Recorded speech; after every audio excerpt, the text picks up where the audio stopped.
Ejim-baovao ny toe-karena no izantsika ny vaovao zao alina izao. Vonina amasy ny tsena anatiny amin'ny alalan'ny fivarotana ny menaka mavesatra vokarinao Tsimiroro ny Madagascar. Amin'ny ankapobeny dia tsy mila fanovana milina ny fampiasana izany. Teo jerentsika ny sary.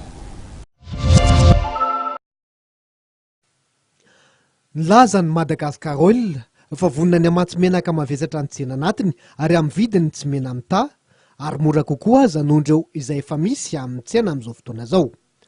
Manana tahirina barika menaka mavesatra misa enalina sy rahetsy amin'izao fotoana izao ny kompania Madagascar izay mitrandraka ao Tsimiroro.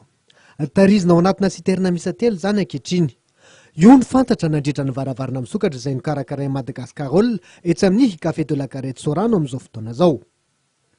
Ahafahana mamokatra herinaratra manerana ny faritra maro eto Madagasikara ny menaka mavesatra Tsimiroro.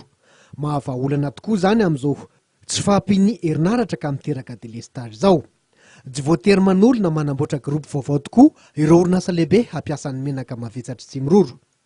Fanovana manokana na fanamboarana manokana tsony fa efa tonga dia ilay milina misy ao no ampiasaina amin'ny menaka mavesatra. Izay no antony nanaovantsika an'ilay andrana iny nahitana hoe tena mandeha tokoa ilay menaka mavesatra amin'ilay milina efa misy ao amin'izao fotoana. Ny menaka mavesatra izay naterina tao amin'ny Jirama tamin'ilay andrana teo zany dia ilay antsoina hoe HF 380 menaka mavesatra fangaro diesel ary efa nasorona ny tahana rano tao anatiny izany. Tena tsotra zany ilay fomba azahoana ilay menaka ampiasaina amin'ny Jirama io. Solika mavesatra moa zany izy rehefa mitapaka amin'ilay gasoil.